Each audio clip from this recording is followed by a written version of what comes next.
Olá, tudo bem? Meu nome é Adriana Gonçalves e esse é o nosso canal Leis e Crimes. Nesse canal a gente fala sobre crimes de repercussão e também responde questões e dúvidas de nossos seguidores. Antes de começar o vídeo eu queria pedir desculpa porque vou ter que deixar o ventilador ligado porque tá muito calor, gente. Ribeirão Preto tá derretendo, então assim, eu não vou conseguir gravar sem o ventilador porque tá impossível. E gostaria de pedir para que vocês deixassem o seu joinha para mim e se inscrevessem no canal e curtisse a gente também nas redes sociais, acompanhasse a gente por lá, porque a gente posta muita novidade lá também, tá? E o caso de hoje a gente vai falar sobre Bonnie e Clyde. Bonnie e Clyde é um casal norte-americano que ficou muito famoso, conhecidos como Romeu e Julieta do crime, né? Que foram mortos em 23 de outubro de 1934 pela polícia. Eles fizeram aí uma sequência de crimes aí em todo o centro-oeste americano de 1930 mais ou menos, 1931 até 1934, tá bom? Clyde Chestnut Barrow difícil a pronúncia. Nasceu em 24 de março de 1909 no Texas, em uma família muito pobre com outros 6 irmãos. Tinham muitas dificuldades, né, durante a recessão de 29, que é uma recessão que pegou muito forte nos Estados Unidos. Eles tiveram muitas dificuldades e se mudaram para Dallas, no Texas. E em Dallas eles chegaram a viver embaixo de vagões de trens e, sim, uma condição realmente muito difícil. Na década de 30 foi quando ele conheceu Bonnie Elizabeth Parker, que nasceu em 11 de 10 de 1910, também no Texas, também de uma família muito humilde, inclusive muito rebelde, sempre foi uma menina muito rebelde. E eles juntos, eles não eram só os dois, como as pessoas pensam, tá? Eles formavam uma gangue, né, que atacava naquela região com outros, inclusive outros membros da própria família mesmo deles.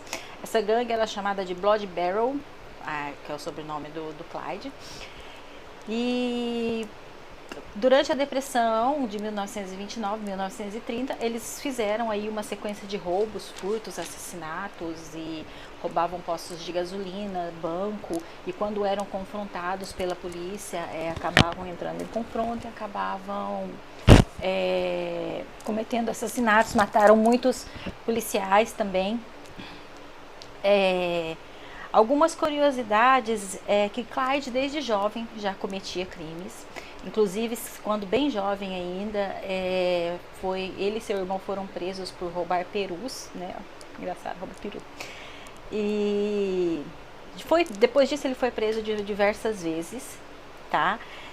Numa dessas vezes, em 1932, Clyde pegou uma sentença de 14 anos e, não suportando as condições de higiene e as condições mesmo da cadeia onde ele estava, ele queria ir para uma cadeia um pouco melhor, uma cadeia que tinha as condições um pouco melhor.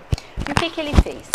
Ele pegou um machado e amputou os 2 dedões do pé, o que gerou para ele uma dificuldade para andar, para dirigir, mas acabou conseguindo o que queria. 6 dias depois ele já estava de condicional, né? E acabou saindo realmente da prisão conforme ele quis, com esse ato absurdo, né? Não se sabe se alguém ajudou ele, se ele fez isso sozinho, mas isso deixou sequelas nele. Outra curiosidade é que a primeira prisão dele foi por conta de não ter devolvido um carro alugado. Ele alugou um carro para visitar a namorada no ano de 1926 e não devolveu esse carro.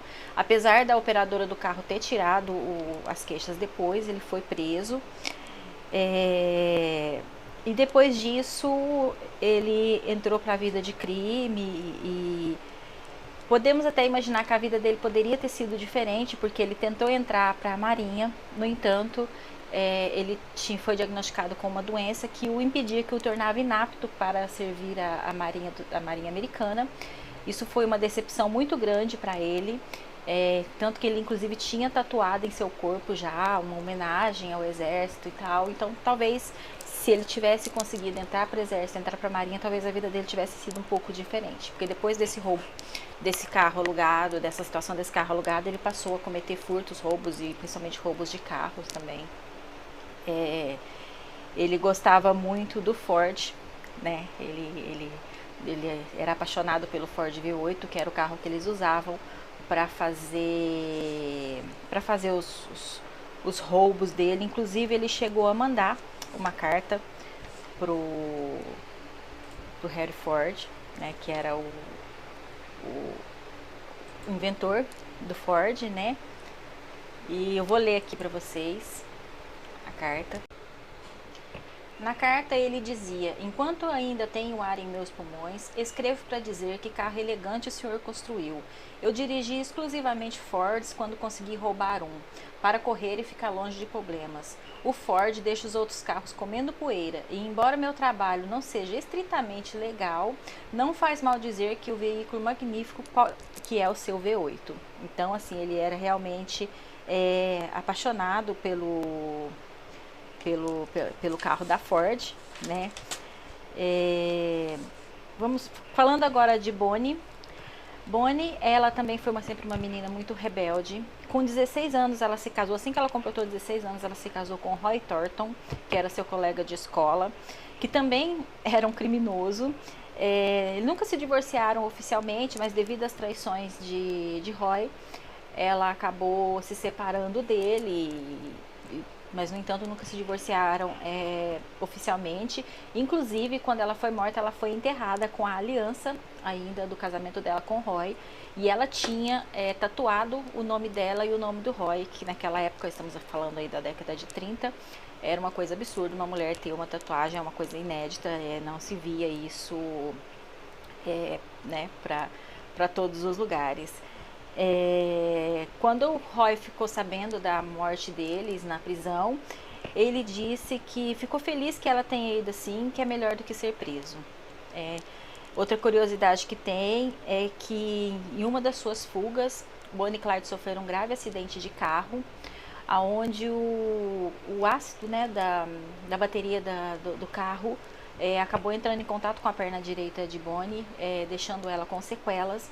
E acabando assim tendo também dificuldades para andar, assim como o Clyde. Muitas vezes o Clyde tinha inclusive que carregá-la, né? E acredita-se que a gangue, né, deles tenham cometido inúmeros crimes e roubos e assassinatos. E a mídia acabou criando toda uma história em cima deles, né? Como filmes e livros, né? Tem filmes antigos de Bonnie e Clyde. Tem um filme mais recente que está na Netflix, que é A Estrada Sem Lei. E tem muitos livros também. Então, assim, transformaram isso num romance, criaram um entorno de muito glamour em torno da dupla, né? Inclusive, se montava uma imagem de Bonnie como uma mulher que fumava charutos e vivia armada com uma metralhadora. No entanto, um outro integrante do grupo disse que ela nunca nem atirou, nunca nem fez qualquer tipo de ato dessa forma. Ela fumava, parece que só cigarros também, não fumava charutos. Então a mídia criou toda uma história, toda uma imagem de uma história mesmo de amor e de crime em cima dos dois, que persiste até hoje, é um casal muito conhecido até hoje, né? Eles chegaram a libertar presos de um presídio federal, onde o diretor desse presídio era Frank Hammer. Nesse ato, alguns sites falam que eles soltaram 5, outros falam que eles soltaram 3 detentos, inclusive um com mais de 200 anos de prisão, de condenação. E esse Frank Hammer ficou muito chateado com isso. E passou a partir daí a criar toda uma operação junto com o FBI para poder pegar o casal, né? Para poder pegar a gangue, né? Que foi quando eles fizeram uma emboscada numa cidade perto de Louisiana, onde eles depois de passar algum tempo perseguindo o casal, vendo quais os caminhos que eles iam seguir, tiveram a ajuda de um dos membros da gangue que começou a cooperar com os policiais, conseguiram montar uma emboscada onde eles se esconderam em arbustos, e quando o carro de Bonnie e Clyde passou, o FBI faz questão, inclusive são dados do site do FBI, eu vou deixar no link na descrição para quem quiser ver. Tá tudo em inglês, mas tem muita foto, tem muita coisa interessante para ver lá. Eles fazem questão de deixar bem claro que foi feita uma ordem de parada para o casal e o casal tentou fugir, então eles abriram fogo, matando instantaneamente os dois, né? Alguns dizem, inclusive, que Clyde morreu primeiro, o carro ficou desgovernado e depois houve um tiro a queima-roupa que matou Bonnie, foi o Frank que atirou. Não, isso tem divergências, né? São histórias que contam. Houve uma comoção e chegaram a vender souvenirs, tentaram tirar a orelha da pessoa, pegaram grampos do cabelo da Bonnie, tentaram tirar pedaços do carro para poder vender como souvenirs. Na época isso teve que ser impedido pela polícia. O carro encontra-se hoje num museu e se você ver, eu vou mostrar as fotos aí para você, o carro foi todo alvejado, tá todo furado mesmo, foram muitos e muitos tiros para poder matar os dois. Isso foi pouco antes do amanhecer do dia 23 de maio de 1934. Assim acabando com a história mesmo de amor e de crime desse casal. De fato, eles não tiveram uma pena, eles não tiveram um processo, tá? O que se tem é apenas esse inquérito mesmo do FBI que eu consegui encontrar, porque como eles foram mortos antes de serem presos, então eles não tiveram processo, não tiveram pena, não tiveram nada, tá? Eles foram mortos antes mesmo de conseguir alguma coisa, de receber alguma punição pelos crimes que eles cometeram, né? A Bonnie nunca chegou a ser presa. O Clyde foi preso por esses outros crimes antigos, não por esses cometidos com a gangue. E o que se tem a respeito dos dois é isso. Tem-se até hoje filmes que contam a história, como eu disse, foi muito glamourado, fizeram muito glamour mesmo em cima dessa dupla, né? Que na verdade nem era uma dupla, era uma gangue. E terminou dessa forma um tanto quanto trágica, né? Onde se tem algumas divergências, porque a versão contada pela polícia, que eles pediram para parar e eles não pararam, mas existem outras versões que não pediram nem para parar, que já abriram fogo porque queriam acabar com o problema, que era a gangue do ano ali, que a polícia estava muito envergonhada já e queria acabar com aquela situação, com aquele problema, tá bom? Espero que vocês tenham gostado da história. Espero que vocês deixem nos comentários outros casos que vocês gostariam que a gente tratasse. De novo, pedir desculpa pelo barulho, às vezes, do vento, do ventilador. Porque eu moro em Ribeirão, gente. Quem mora em Ribeirão sabe que aqui é quente pra caramba. E espero que vocês tenham gostado. Curtam o nosso vídeo, se inscrevam, compartilhem com quem vocês acham que gostam desse tipo de tema. Vou estar trazendo outros temas. Me deixem nos comentários, no Instagram, nos comentários do YouTube, assim, o que vocês quiserem a respeito, ou dúvidas jurídicas, ou crimes que vocês gostariam que a gente comentasse. De preferência, crimes que já tenham sido julgados, para que a gente possa também fazer um breve comentário sobre o trâmite processual desses crimes, tá bom? Espero que vocês tenham gostado. Até a próxima!